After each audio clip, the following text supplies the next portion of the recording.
جب بھی انسانیت زوال کی پستیوں کو چھونے لگتی، اللہ ان کی ہدایت کے لیے کسی پیغمبر کو بھیجتے، کسی رسول کو بھیجتے. لیکن حضرات عزیز وقار، جو طریقہ، جو پیغمبر، جو کتاب، جو رسول ہم کو ملا ہے، یہ اللہ کا احسان ہے. نبی تو سارے ہی اعلیٰ تھے، نبی تو سارے ارفا تھے، نبیوں کی تو سب نبیوں کی شان بلند تھی. لیکن جو کتاب ہم کو ملی وہ کتاب کی سب سے اعلیٰ ہے، جو پیغمبر ہم کو ملا وہ پیغمبر کی سب سے اعلیٰ ہے. اس کتاب کو فرمان ربانی کہتے ہیں اور اس حدیث کو فرمان مصطفیٰ صلی اللہ علیہ وسلم کہتے ہیں. اور اس سے بڑھ کے انسان کے لیے بدنصیبی کی کون سی بات ہو سکتی ہے؟ اس سے بڑھ کے انسان کے لیے گھٹیا بات کون سی ہو سکتی ہے کہ ایک انسان پوری کائنات کو بنانے والا، پوری کائنات کو چلانے والا، انسان کی باڈی کو مینوفیکچر کرنے والا، اس کی باڈی کو بنانے والا، اس کائنات کا نظام چلانے والا، وہ اس کو ایک بات کا حکم دے، اس کا پیغمبر اس کو ایک چیز کا حکم دے اور فرد واحد کی بات کو، ایک شخص کی بات کو ساری انسانیت کے خالق اور ساری انسانیت کے مالک کے بات پر ترجیح ہے.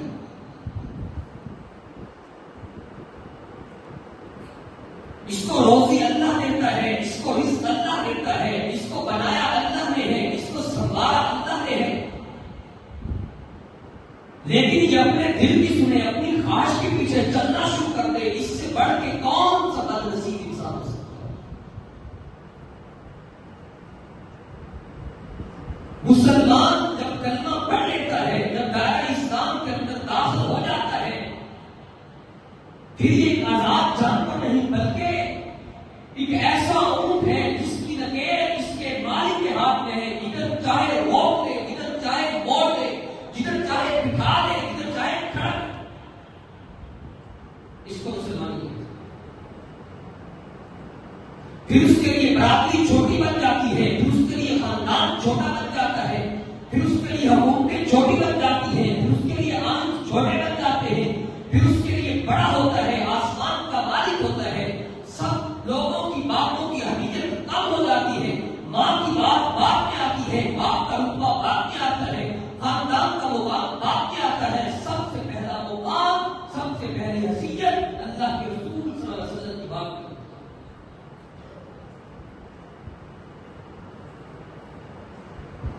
پھر یہ انسان آزاد نہیں رہتا، پھر یہ خواہشات کا غلام بن جائے. یہ مسلمان نہیں.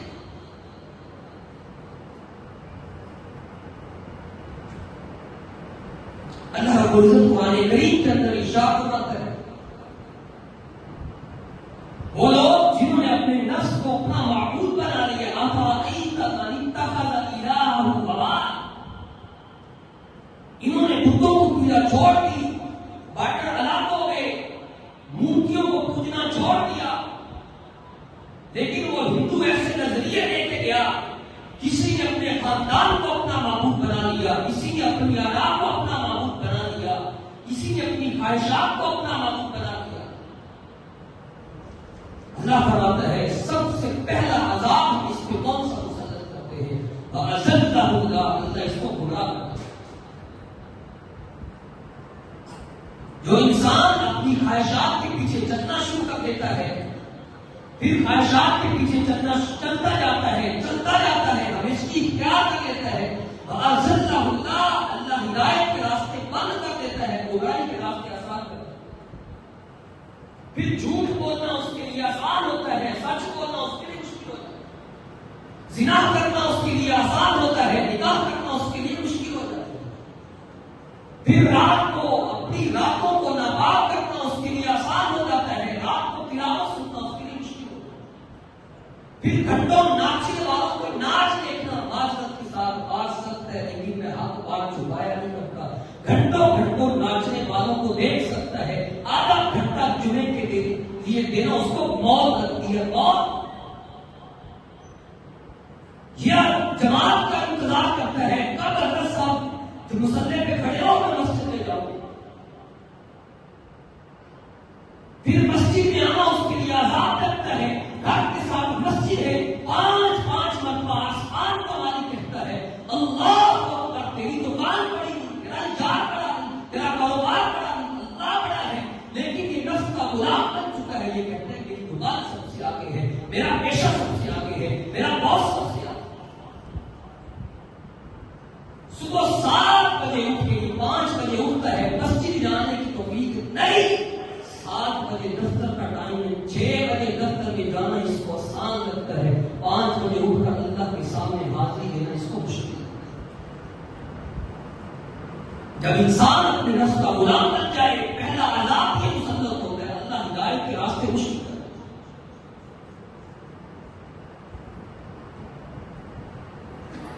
اللہ فرماتے ہیں، قرآن کریم ہے، اللہ فرماتا ہے افرأیت من اتخذ الہہ ہواہ وأضلہ اللہ علی علم. اللہ فرماتے ہیں یہ ایسے انسان ہیں وختم علی سمعہ وقلبہ وجعل علی بصرہ غشاوہ. ان کے پاس آنکھیں ہیں، ان کے پاس دل ہے، لیکن دل کا فائدہ کوئی نہیں. ان کے پاس کان ہے، لیکن کانوں کا فائدہ کوئی نہیں. ایسے کان جو اذان کی آواز سن کے بیدار بستر پہ لیٹ رہے، اس کو بستر عزیز ہو، اس کو خاندان عزیز ہو، اس کے یار، اس کی خاندان، اس کا کنبہ قبیلہ، اس کی محفل، اس کی گیدرنگ اس کو عزیز ہو. اللہ فرماتے ہیں نہیں، یہ گمراہ ہے، ان کو کانوں کا کوئی فائدہ نہیں. ایک اور جگہ پہ اللہ فرماتے ہیں اعین لا یبصرون بہا، ان کے پاس آنکھیں ہیں لیکن آنکھوں کا فائدہ کوئی نہیں ہے. ہم قلوب لا یفقہون بہا، دل ہے لیکن دل کا فائدہ کوئی. 6 فٹ کا قد ہے، چپٹی چمڑی ہے، آنکھیں دیکھتی ہیں لیکن آنکھوں کا فائدہ کوئی نہیں. اللہ نے آنکھوں پہ موڑ رکھا. لیکن کچھ قربان جاؤں، کچھ ہستیاں ایسی بھی ہوتی ہیں جن کے پاس آنکھیں تو نہیں ہیں، آنکھوں کے نبینے ہیں لیکن دل روشن. اللہ کے حبیب علیہ الصلوۃ والسلام مکہ کے اندر سرداروں کو اکٹھا کیا ہے، ان کو دعوت کے تبلیغ دے رہے ہیں، ان کو سمجھا رہے ہیں. ان کی آنکھیں بند ہو چکی ہیں، ان کے دلوں پہ مہر لگ چکی ہے، لیکن ایک انسان ایسا ہے جو آنکھوں سے نبینا ہے. یہ سیدنا عبداللہ میں مکتوم ہے لیکن دل روشن ہے. دل کتنا روشن ہے، اللہ کے پیغمبر علیہ السلام کی خوشبو کو سمیل کرتا کرتا یوں اپنی لاٹھی کو زمین پہ کٹاتا، یوں آنکھوں سے نبینا، یوں دیواروں کے ساتھ لاٹھی کو لگاتا میرے پیغمبر کی مجلس کو تلاش کرتا ہے. اللہ کے حبیب دیکھتے ہیں سامنے رنگ کے چمٹے بیٹھے ہوئے ہیں، سردار بیٹھے ہیں، جاگیردار بیٹھے ہیں، عہدوں والے بیٹھے ہیں، مناصب والے بیٹھے ہیں، روپے اور پیسے والے بیٹھے ہیں. آیا کون ہے؟ نبینا ہے، آنکھوں سے دکھائی نہیں دیتا. مکے کا کنگال مخلص ترین اور مخلص ترین شخص ہے، لیکن اللہ کے پیغمبر علیہ السلام نے کوئی بات بھی نہیں کی. ماتھے پہ بال چڑھایا ہے، آسمان سے اللہ نے جبریل کو بھیج دیا. قرآن ہے، کوئی سیف الملوک کی کہانی نہیں. اللہ فرماتا ہے تیرے پاس عہدہ بھی ہے، تیرے پاس منصب بھی ہے، تیرے پاس گاڑی بھی ہے، تیرا خاندان بھی اونچا ہے، لیکن تیرا دل روشن نہیں، خواہشات کا پجاری بن گیا ہے. اللہ فرماتا ہے اس کا مقام کوئی نہیں، اس کی شان کوئی نہیں، شان اس کی ہے، مقام اس کی ہے. جس کو اللہ نے روک دیا وہ اس سے رک جائے، جس چیز کا حکم دے دیا اس کو ماننا شروع کر دیے. اللہ کے پیغمبر علیہ السلام نے ماتھے پہ بال چڑھائے ہیں، آسمان سے جبریل قرآن لے کے آیا ہے. عبس وتولى ان جاءه الاعمى وما يدريك لعله يزكى. اے میرے پیغمبر جو تیرے سامنے بیٹھے ہیں یہ مکہ کے سردار ہیں، جگیردار ہیں، عہدیدار ہیں، ان کے پاس مناصب ہیں، ان کے پاس زمینیں ہیں، لیکن جو آپ کے پاس آپ کا غلام آیا ہے نہ اس کے پاس زمین ہے، نہ اس کے پاس جائیداد ہے، نہ اس کے پاس عہدہ ہے، نہ اس کے پاس منصب ہے، لیکن دل کے اندر ایمان ہے، خواہشات کا گزاری نہیں. اللہ کی قسم ایک عبداللہ بن مکتوم کی بوٹ کی نوک پہ رکھ کے سارے مکے کے کافر توڑ دیے جائیں، عبداللہ بن مکتوم شام کا مقابلہ نہیں کر سکتے. سب سے پہلا عذاب یہ آتا ہے، اللہ گمراہی کے راستے آسان کر دیتا ہے، ہدایت کے راستے مشکل کر دیتا ہے. حضرت جی پھر اس کو رشوت لینا آسان لگتا ہے، حلال کمائی اس کے لیے عذاب ہے.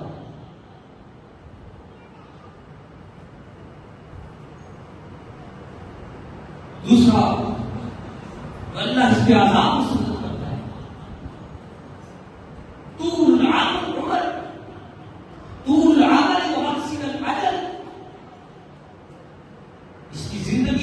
نہیں ہوتی ہے اور امیدیں زیادہ لگا کے بیٹھے. کسی سے کہیں سردی نماز پڑھنے کے لیے پڑھ لیں بس. کب پڑھو؟ کل پڑھو. کل پھر کہیں کل پڑھو؟ کل پڑھو. پھر کہیں پڑھو؟ کل پڑھو. داڑھی رکھو گی بس رکھو. کب رکھو گے؟ کل. تھوڑی دیر بس. تیرے پاس اس چیز کی کوئی دلیل ہے؟ تیرے پاس تھوڑی مدت باقی ہے یا نہیں؟ حضرت جی آج شام اگر یہ 20 جمعے کے بعد موت کا فرشتہ تیری گردن سے آ کے دبوچ لے، کون سا منہ لے کر لگ سکتا؟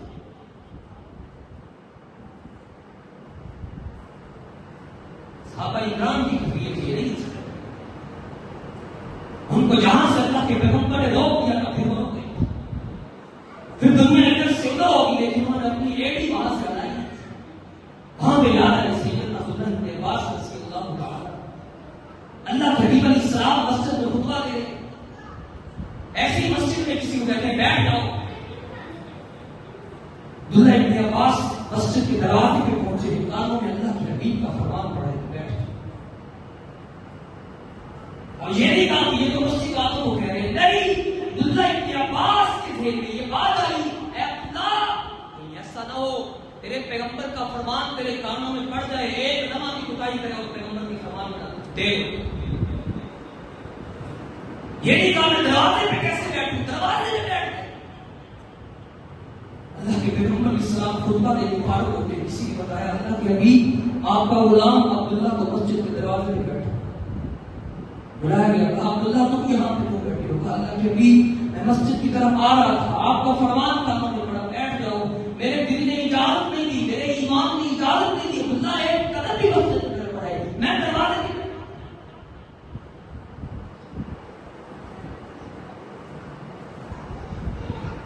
جب خواہشات کا انسان پجاری بن جائے اس کو یہ نظر آ جاتا ہے کل توبہ کروں گا، پرسوں توبہ کروں گا، 2 دن اور چھوڑوں، تیسرے دن نماز چھوڑوں. لیکن جب دل کے اندر ایمان پیدا ہو جائے، جب دل کے اندر اللہ اس کے رسول کی سچی محبت پیدا ہو جائے، پھر یہ ہو ہی نہیں سکتا. ادھر کانوں میں فرمان پڑے اور انسان ایک لمحہ میں شروع ہوتا ہے. دوسرا تیسرا جو اللہ اس کے عذاب مسترد کرتے ہیں، اللہ اپنا خوف ان سے نکال دیتا ہے. جو انسان خواہشات کا پجاری بن جاتا ہے اس کے دل سے اللہ کا خوف ختم ہو جاتا ہے. پھر اس کی راتیں، پھر اس کو راتوں کو ناچنے والے دیکھتے ہوئے پھر اس کو شرم نہیں آتی، کیونکہ اس نے اپنے نفس کو الہ بنا لیا. پھر اللہ نے دل سے ڈر ختم کر دیا. پھر چور چوریاں کرتا جاتا ہے، زانی زنا کرتا جاتا ہے، ڈاکو ڈکیتی کرتا جاتا ہے. لیکن جس دل کے اندر اللہ کا خوف آ جائے پھر گناہ ہو بھی جائے پھر بستر پہ چین نہیں آتا. پھر حضرت جی وہ راتیں بستروں پہ اس طرح نہیں گزارتے جیسے کوئی مرنا ہی نہیں. پھر وہ راتوں کو بے قرار ہو جاتے ہیں، راتوں کو بے چین ہو جاتے ہیں. اللہ کے حبیب علیہ السلام بیٹھے ہوئے، خاتون آتی ہے، آ کے کہتی ہے آقا مجھ سے گناہ ہو. اللہ کے حبیب علیہ السلام دیکھتے ہیں ہمیں ٹھہرا ہوا، کہا جا چلی. دوبارہ آتی ہے، خیال آتا ہے تجھ سے زنا ہوا ہے، تجھ سے گناہ ہوا ہے. پھر اس کی راتیں بے قرار ہوتی ہیں، یہ بے چین ہوتی ہے. اللہ کے حبیب علیہ السلام کی درگاہ میں دوبارہ حاضر ہوتی ہے، کہتے ہیں اللہ کے حبیب مجھ سے گناہ ہو گیا ہے. اللہ کے حبیب پھر واپس بھیج دیتے ہیں، پھر بلایا جاتا ہے، پھر گھر میں چین نہیں آتا. بچہ پیدا ہوتا ہے، اس کو روٹی ہاتھ میں کھلا پکڑا کے اللہ کے پیغمبر علیہ السلام کی بارگاہ میں حاضر ہوتی ہے. اب تو مجھے گناہ سے پاک کر دیجیے. یہ جانتی تھی کوڑے پڑے گے، یہ جانتی تھی جان دی جائے گی، تکلیف ہوگی، لیکن نہیں. جس دل کے اندر اللہ کا خوف پیدا ہو جائے، اللہ کا ڈر پیدا ہو جائے، پھر ہو ہی نہیں سکتا وہ تنہائی کے اندر اللہ کی بغاوت. یہ اس کے لیے آسان ہوتا ہے جس نے اپنے نفس کو اپنا علاج ہو. یہ 10,000 لے لے بس پھر توبہ کرے. یہ تیرے بچوں کی فیسیں بھرنی ہے، 2 لاکھ لے لے بس پھر توبہ کر. حضرت یہ تیرے بیٹے بوڑھے تمہیں نہیں بچائیں گے، یہ تیری غلط ہے نہیں ہے. تیری چار کہیں تیرے گھر کے اندر پڑی ہوگی، تیری جائیداد کے رونے پڑ جائیں گے، رونے. بلکہ میں ایک ویڈیو دیکھ رہا تھا، ایک بدبخت انسان اپنے باپ کی ڈیڈ ہوتی ہے انگوٹھے کو یہ فائدہ ہے. جب دل کے اندر اللہ کا خوف پیدا ہو جائے انسان وہ کام کرنا شروع کر دیتا ہے جن کا اللہ حکم دیتا ہے اس کام سے رک جاتا ہے جس سے اللہ منع. آخری بات یہ نوجوانوں کے لیے سوچ جس دل کے اندر اللہ کا خوف پیدا ہو جائے نا حضرت پھر کوئی گناہ کی دعوت بھی دے. آج میرا نوجوان تو گناہ کے موقع تلاش کرتا ہے. یہ سوشل میڈیا نے ہمارے نوجوانوں کو معذرت کے ساتھ لفظ بے غیر بنا دیا. ابھی ہمارے نوجوان ایسے ہوتے تھے ایک مسلمان بچی کے دوپٹے پہ قافلے کے قافلے شہید ہو جائے. لیکن آج ہمسائے کی عزت ہمسائے سے محفوظ نہیں ہے, بھائی کی عزت بھائی سے محفوظ نہیں ہے. وجہ کیا ہے؟ دل سے اللہ کا خوف. میں آج اس سورہ داؤد کے اندر پڑھ رہا تھا, ابھی پڑھ رہا تھا. اللہ کے پیغمبر کی صلاۃ والسلام کے غلام سیدنا مسعود رضی اللہ تعالی دور جاہلیت میں ایک اور سے ان کا شرانہ تھا.